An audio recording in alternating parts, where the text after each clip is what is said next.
Hello and welcome to Cartoonist Kayfabe. My name is Jim Rugg. I'm Ed Piscor. Before we begin, I want to remind everybody that there is a Cartoonist Kayfabe Patreon now. We encourage you to check that out and join up with us, and thank everybody that has done so far. Your benefits are access to these videos early, which can really offset the kayfabe effect. We've seen that happen recently with one of the books we highlighted going for over $100 a pop on eBay shortly after our video came live. So you get ahead of that, and at the King Kayfaber level, you actually can watch us recording and have some back and forth interchange with us. So check it out, see which one fits you, and we appreciate that support. The other way to support Cartoonist Kayfabe is to buy our books. We're both working cartoonist. Ed Piscor's Red Room, Hip Hop Family Tree.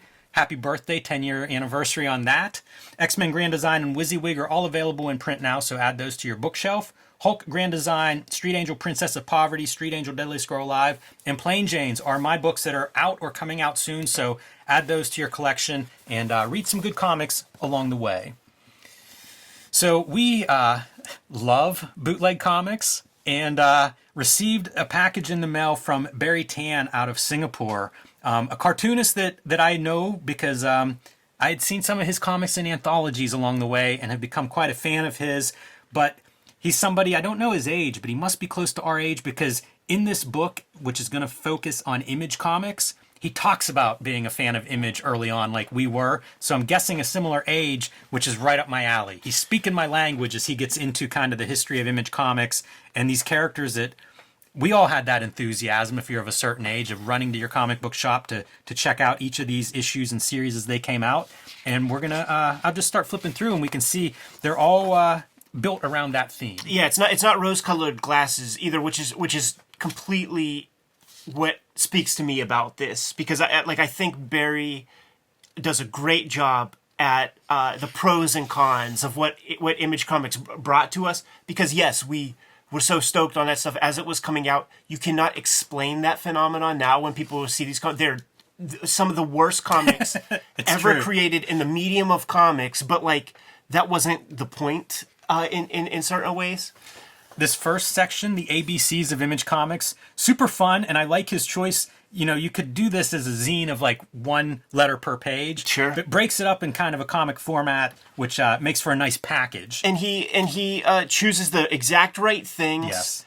And has good commentary to go along with each. Phone is for Phone Bone. His book classed up the joint. Very true. Amazing, right? B for Bad Rock, because Bedrock was already trademarked. See, it's like such inside baseball shits. It's really awesome. And as you say, you know, like he does pick the right stuff. Extreme Studios for RE. Would have also accepted that one under X. But I love like the idea of like, how do you represent Extreme? And look at Notebook the dudes, art, man. perfect. Merritt Michaels, Kiko Takadashi, Chap Yap. It's so good. Little Tom Scioli shout out here with Godland. Gotta appreciate that. This is the first image that I saw, and it popped up when we were doing our deposition videos. And check out our playlists for that stuff, man. The Todd McFarlane versus Neil Gaiman depositions. And Neil Gaiman is talking about how Todd McFarlane pays his people in love checks. So is that L? It is L. L is for love checks. Like that is so deep. It's rooted in cartoonist kayfabe in a way because like who was thinking about love checks before we mentioned that shit? I never heard it before those depositions. And it's nice to be able to throw a little Eisner in here too. Yeah. He has some comics DNA A both contract, on kayfabe and Image. A contract with Todd. Fucking genius. It's good stuff. But, I mean, it's a who's who, right? We've got Walking Dead, Max, Savage Dragon, Pitt. It's everybody we want. The last panel in Wildcats 1 with the kayfabe Dan Quayle. And they don't even call him Dan Quayle. He just spells potato wrong in the way he says the word potato. And it's in there. Like, genius. Redeemer or Anti-Spawn. See, that's how deep he is. Because he calls him Redeemer and Anti-Spawn. And because, like, we knew him as Anti-Spawn, but he's called Redeemer. Like, the toy was called... I mean, the first appearance is Anti-Spawn, but then it's called Redeemer and the toy. Like you got to be an OG to kind of get that minutia. I love that Shadowhawk gets a full page splash. Always think Shadowhawk looks cool whenever guys draw him. So kind of cool to bring that one out. And there's a lot of artistry on display throughout this book, but you can see the different styles. A little homage to the Giffen style of Trencher, as well as the 1963 style. We were trying to remember USA's name, Ultimate Secret Agent. Good stuff. Violator for stealing hearts since 1992. Wildstorm gets a nice big group shot. It's really really impressive. I was wondering how he's gonna figure out the X part. Yeah, X Office. Absolutely. Genius. Very good. Youngblood, another one worthy of that big splash page and ripping through the Marvel Comics logo. Yeah, and he's doing his interpretation. Like he's re-inking Yep. Rob. Z Walking for Zombies, Dead, right? Must. Black and white. Absolutely. It's a must. Very cool stuff. And so I mentioned knowing Barry Tan, and the way that I found his art is he would do stuff for some of these anthologies that were like Image Grand Design or Darker Image. Wizard Magazine. You would see some of these pinups from these various spots. That's a fun mashup, right? Totally. Pit and Spawn together. Splitting Image 30 years later. Another one of how do we know that Barry Tan's for real? I think this speaks for itself. Capturing the Don Simpson vibes, even with the lettering. And he did a like an ash can of this, which is kind of cool to see it both in the black and white, because his black and white is highly rendered, like almost Drew Friedman or something, with like dots and these tiny little dashes to get grays on your black and white art. Yeah, he's using like a little grease pencil or something like that. And the ash can speaks to that vibe too. You know, 'cause that's the thing. This is like a compilation of a bunch of different little projects he did, and then he could put them under a banner, like, you know, one banner. Yeah, really very referential to the Don Simpson versions of these characters. Yeah, so totally. I mean, it's Splitting Image, you know, 30 years later. Yes. So where are they now? You know, he even has Gareb Shameless, and he calls him Gareb Shameless. Yes, he does. Yeah, Gareb added to this Splitting Image. It took us about 10 issues of Wizard to come up with that name, Gareb Shameless. Fantastic. Too bad. But it's all the guys, and it's catching us up post Splitting Image. And this is one of those things where you can only roast the ones you love.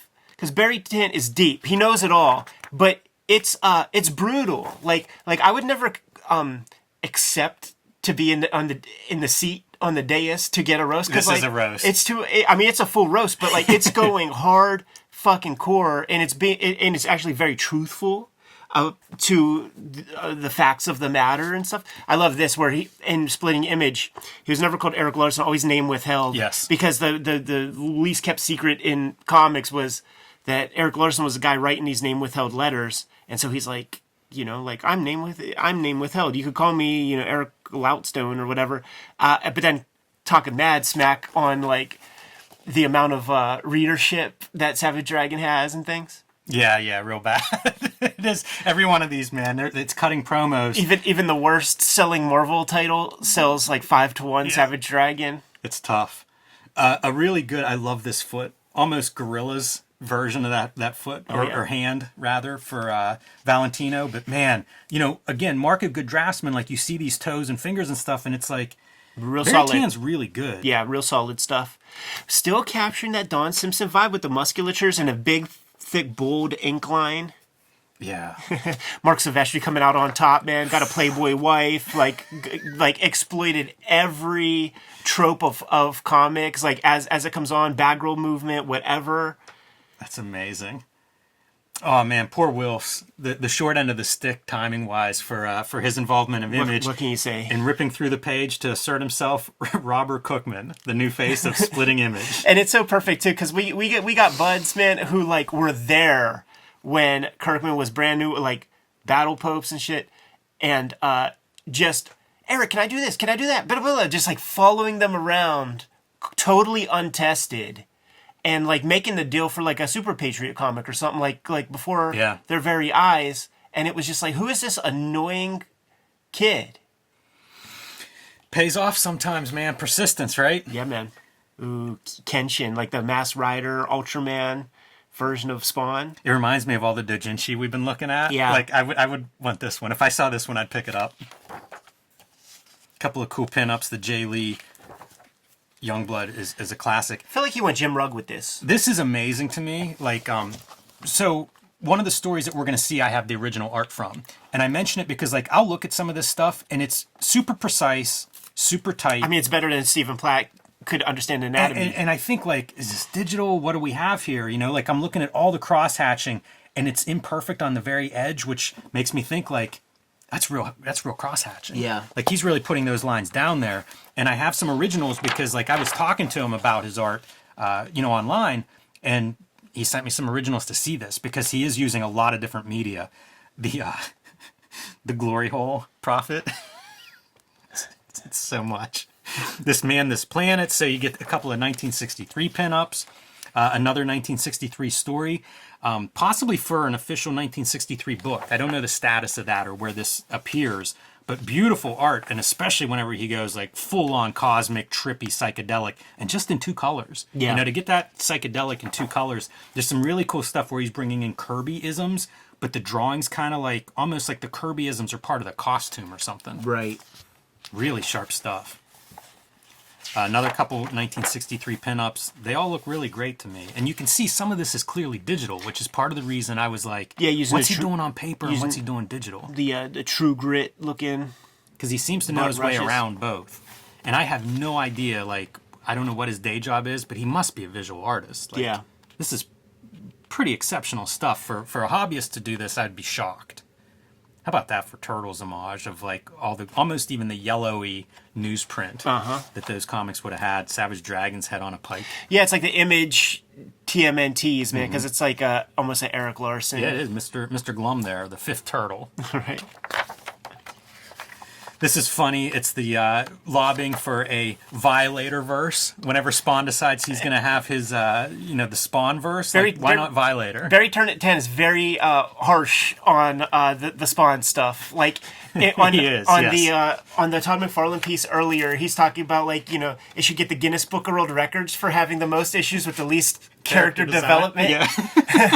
And then the development is so bad that we're going to spin off the titles and have like even less. Less material to hang your hat on. And it's really clever, though. Like, he's like, not very PC, moving on. Ninja Spawn, I give you Sumo Violator. Like, they kind of match up. It's pretty funny. And then we get to my favorite part of the book, the Street Angel, Darker Image, Spawn crossover. And a pretty legitimate story in terms of Street Angel, in my opinion. Billy Kincaid, the child killer from Spawn, is trying to seduce kids with his ice cream parlor. Street Angel's on board for the ice cream parlor, but not the serial killer part of it. Yeah. To pay the check. Get a nice fight scene that goes diagonal in orientation. Cuts him in half. Gotta love that. It's that one piece, man. Like, I just want that. I just want to see that fillet. I just want to see that middle piece. Yeah, absolutely. And Street Angel eating in classic Street Angel food fashion. The girl that she rescues, not so sure. So, super awesome. The cover in black and white here, and then some letters where Barry Tan talks about, his history as a fan of Image Comics, and just some notes on like where your stories appeared, what the pinups are and everything, and even kind of a great Peter David here in the back. Yeah, it's slaying the beast, man. Which is, once again, speaks to, like, you had to be there. Yeah, and so this is the original story that I mentioned that I have, and I pull it out to show off some of the stuff. These are screen tones, which is crazy to me because it almost looked like a wash whenever you see it in print. Yeah. But it's actually a screen tone, and he's carefully, cut that tone out as you do with screen tone. But you get to really see, like, the feathering on this stuff. Almost hard to describe, it's so fine. Yeah. So very impressed with his work, and just, I don't know, man. This these dudes show up, and it's like you're in a couple of anthologies in a year or two window, and the next thing you know, like you've got your standalone full color self-published piece.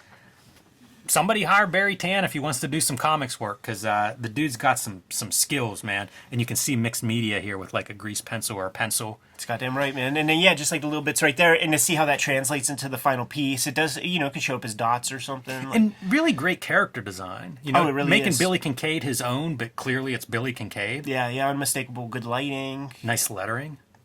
Not bad. It's a full package, so very cool. Barry, thank you for sending these Contraband Comic Cavalcade. I love it. Well done. And, one more time, I say what talented audience we have out there, and there's never been a better time in terms of the talent making comics today on every level. Super sincere, man. Heck of a roast. And those Image Founding Father guys, they should be coming to you with open, with blank checks to buy their caricatures. Yes. Yeah, I mean, put this out, like do some more splitting image, and hit up Barry. Good to go? Yep. Kayfabers, like, follow, subscribe to the YouTube channel, hit the bell so that we can notify you when new vids are available. But if you want to support the channel and mitigate any kind of kayfabe effect, hit up our Patreon. Depending on your level of support, you're getting some, if not all, of the videos that we post each week, well before the general public. And certain people at the highest level are even watching us record this video right this very minute. Jimmy, what else do we have out there, man?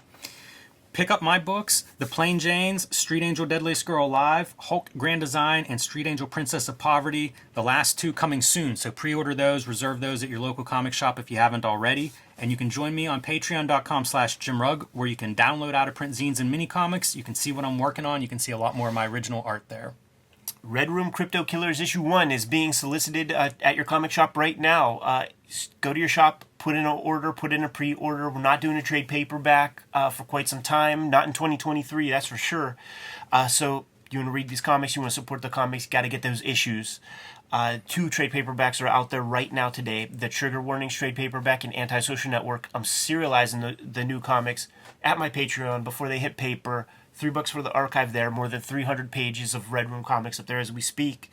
Have a link tree in the description below this video. You can get to all those destinations. Jimmy, tell the people what else. Subscribe to the Cartoonist Kayfabe newsletter at the links below this video. You can also find Cartoonist Kayfabe t-shirts, hats, mugs, stickers, and more merchandise at our spread shop, also in the link below this video. It's another great way to support the channel. Give them those marching orders, Jimmy. We'll be on our way. Make more comics.